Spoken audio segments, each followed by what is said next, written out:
সুপ্রিয় শিক্ষার্থী আসসালামু আলাইকুম। আমরা শিখছিলাম spreadsheet analysis software Microsoft Excel ব্যবহার করে কিভাবে যোগের কাজ করতে পারি।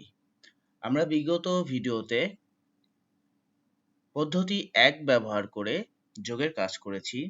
আমরা পূর্বেই জেনেছি আমরা যোগের কাজ দুভাবে করতে পারি। তো আজকে আমরা পদ্ধতি 2 ব্যবহার করে যোগ করব। বইতে লেখা রয়েছে এবার আমরা ফর্মুলা দিয়ে যোগ করব, অর্থাৎ আমরা ফর্মুলা ব্যবহার করে কিভাবে যোগের কাজ করব সেটি এখানে শিখব।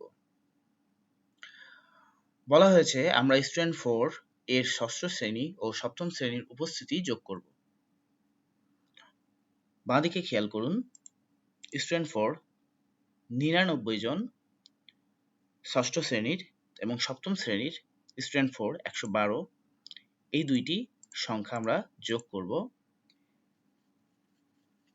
বইতে লেখা রয়েছে যোগফল আমরা যে সেলে দেখতে চাই সেখানে প্রথমে কার্সর রাখবো, তারপর আমরা কিবোর্ডে ইকুয়াল চিহ্ন চাপবো। প্রথমে এই কাজটি করে নেই। আমরা যোগফল যে সেলে দেখতে চাই, আমরা যোগফল E5 সেলে দেখতে চাই। তারপর আমরা ফর্মুলা বারে একটি ক্লিক করব। ক্লিক করার পর কিবোর্ড হতে ইকুয়াল প্রেস করব। খ নম্বরে বলেছে ষষ্ঠ শ্রেণীতে ওই শিক্ষার্থীর উপস্থিতি যে ছেলে আছে সেখানে কার্সর রেখে ক্লিক করব, অর্থাৎ 99 এর পর আমরা ক্লিক করলাম।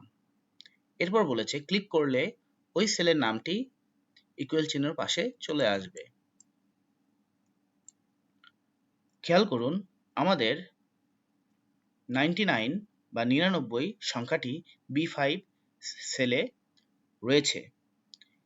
এটি ফর্মুলা বারে ইকুয়াল চিহ্নের পাশে ঠিক আমাদের বইতে যেমন লেখা রয়েছে ওই চিহ্নের পাশে চলে এসেছে।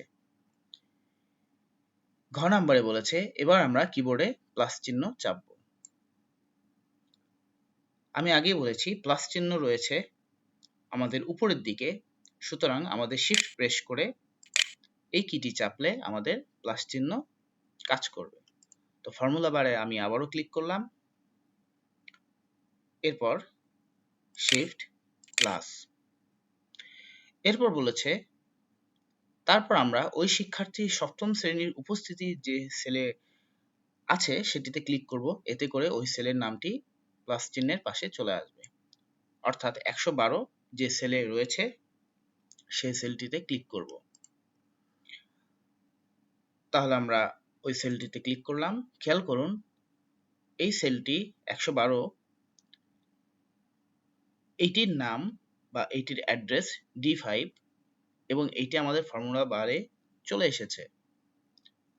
চ নম্বরে বলেছে কিবোর্ডে এন্টার চাপবো। কিবোর্ডে এন্টার চাপবো। তো আমরা এন্টার প্রেস করলাম। দেখুন 99 এবং 112 অর্থাৎ 99 এবং 112 যোগফল আমাদের E5 সেলটিতে, অর্থাৎ আমরা যে সেলে দেখতে চাই যে কোনো সেল হতে পারে সেখানে আমরা যোগফলটি দেখতে পাচ্ছি। এভাবে আমরা যোগের কাজ করতে পারি। আমাদের বইতে লেখা রয়েছে আমরা যোগফল পেয়ে গেছি। এবার আমরা স্টুডেন্ট 4 এর উপস্থিতির সংখ্যাগুলো বাড়িয়ে কমিয়ে দেখি যোগফল নিজে নিজে পরিবর্তন হয়ে যাচ্ছে। চলুন এটি পরীক্ষা করি। ধরা যাক এখানে 99 রয়েছে, এটিকে আমি পরিবর্তন করে 23 লিখলাম। এন্টার প্রেস করার সঙ্গে সঙ্গে আমাদের E5 সেলটিতে যে যোগফল রয়েছিল সেটি পরিবর্তন হয়ে গেল। এবার আমরা 112 পরিবর্তন করে দেখি। খেয়াল করুন আবারও পরিবর্তন হয়ে গিয়েছে। এভাবে আমরা যে কোনো সংখ্যার যোগ বিয়োগ করতে পারি।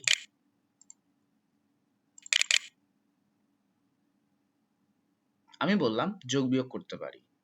দেখুন এখানে লেখা রয়েছে বিয়োগ গুণ ভাগ।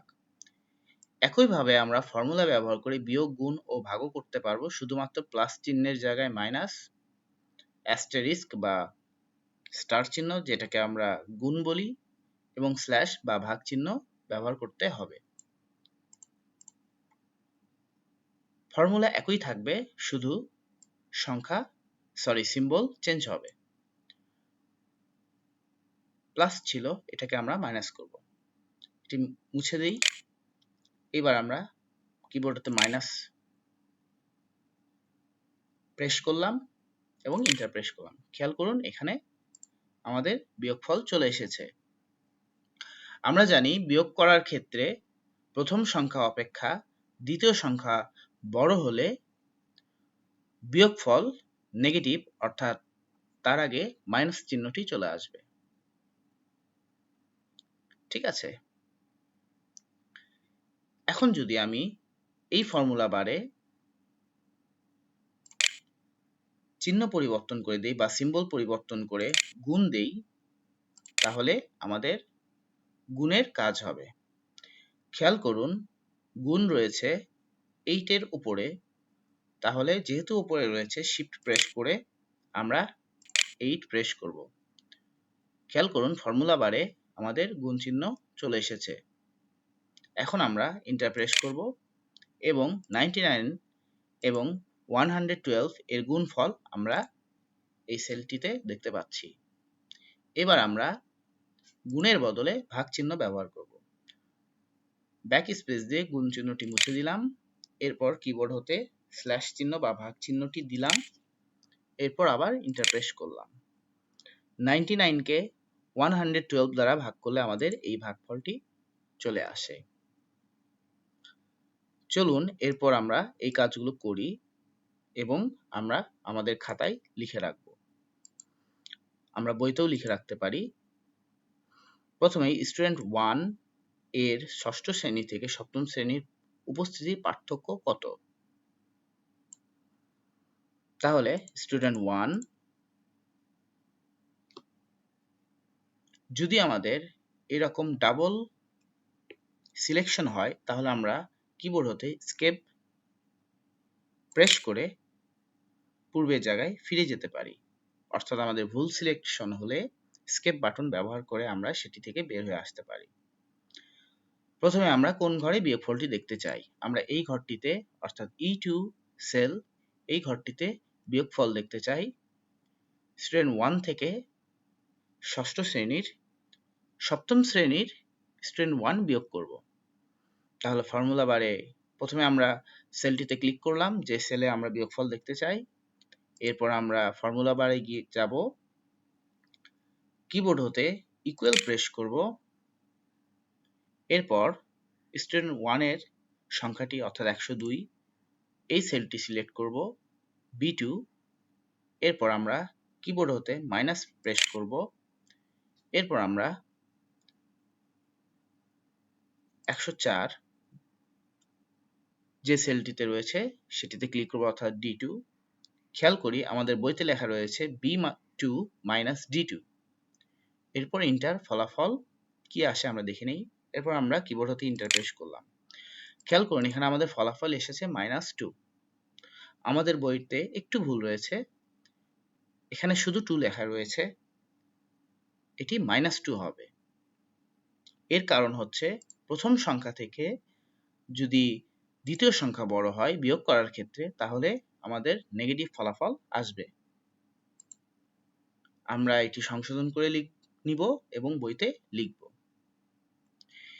এরপর 2 নাম্বার কাজ, ষষ্ঠ শ্রেণীর স্টুডেন্ট 1 এর উপস্থিতির সাথে সপ্তম শ্রেণীর স্টুডেন্ট 10 এর উপস্থিতির গুণ, অর্থাৎ 102 গুণ 109। আমরা যে সেলটিতে এটির অ্যান্সার দেখতে চাই সেই সেলটি সিলেক্ট করে নিব, সেটি যে কোনো সেল হতে পারে। আমি পাশাপাশি নিচ্ছি, অর্থাৎ E11 সেল। তাহলে আমাদের ফর্মুলা অনুযায়ী প্রথমে আমাদের ফর্মুলা বারে ক্লিক করতে হবে, ইকুয়াল চিহ্ন দিতে হবে, এরপরে বইতে লেখা রয়েছে স্টুডেন্ট 1 যে ঘরে রয়েছে উপস্থিতি আর কি 102। এরপর আমরা গুণ প্রেস করব। এরপর স্টুডেন্ট 10 সপ্তম শ্রেণীর অর্থাৎ 109 সিলেক্ট করলাম এবং এন্টার প্রেস করলাম।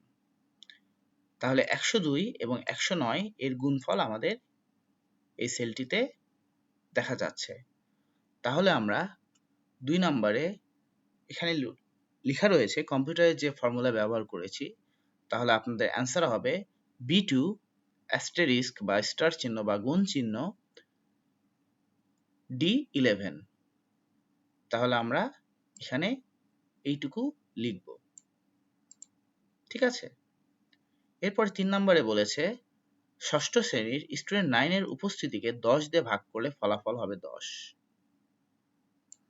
অর্থাৎ স্টুডেন্ট 9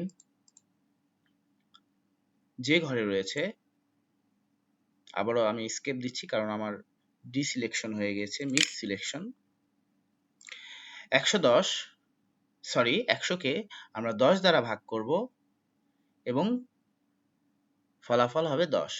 খেয়াল করুন এখানে শুধু এই ঘরটিতেই অর্থাৎ ক্লাস 6 স্টুডেন্ট 9 এর যে সংখ্যা সেটিকে 10 দিয়ে ভাগ করতে হবে, অর্থাৎ স্টুডেন্ট 7 এর কোনো সংখ্যা দিয়ে আমরা ভাগ করব না। আমরা যে সেলে এটির ফলাফল পেতে চাই সেই সেল সিলেক্ট করে নিব, সেটা যে কোনো সেল হতে পারে। আমি এইবার এই সেলটি ব্যবহার করছি অর্থাৎ D14। এই সেলটিতে আমরা ভাগফল দেখতে চাই। তাহলে প্রথমে আমাদের ফর্মুলা বারে যেতে হবে এবং ক্লিক করতে হবে। কিবোর্ড হতে ইকুয়াল প্রেস করতে হবে। এরপর আমাদের স্টুডেন্ট 9 এর সংখ্যা, অ্যাটেন্ডেন্স সংখ্যা 100 সিলেক্ট করে নিলাম, বা যে সেলটি রয়েছে B10 সেটি সিলেক্ট করে নিলাম। এরপর আমাদের ভাগ চিহ্ন দিতে হবে অর্থাৎ স্ল্যাশ চিহ্ন, কিবোর্ড থেকে স্ল্যাশ চিহ্ন দিলাম এবং কিবোর্ড হতে প্রেস করলাম 10। কেন 10 প্রেস করলাম? কারণ আমাদের এখানে ক্লাস 7 এর সঙ্গে কোনো সংখ্যার সঙ্গে ভাগ করতে না বলে 10 দ্বারা ভাগ করতে বলেছে, সেজন্য আমরা 10 লিখলাম। এরপর আমরা ফলাফল দেখার জন্য এন্টার প্রেস করব। খেয়াল করুন আমাদের অ্যান্সার 10 চলে এসেছে। তাহলে আমাদের বইতে 3 নম্বরে বলেছিল ষষ্ঠ শ্রেণীর স্টুডেন্ট 9 এর উপস্থিতিকে 10 দিয়ে ভাগ করলে ফলাফল হবে 10। দেখুন আমরা 10 ফলাফল পেয়েছি কম্পিউটারে যে ফর্মুলা ব্যবহার করেছি। তাহলে এই ফাঁকা জায়গায় আমরা লিখব B10/10। শুধু এইটুকু লিখলে আমাদের উত্তর হয়ে যাবে। পরবর্তী ভিডিওতে আমরা আরো নতুন কিছু শিখব। সেই পর্যন্ত বিদায়।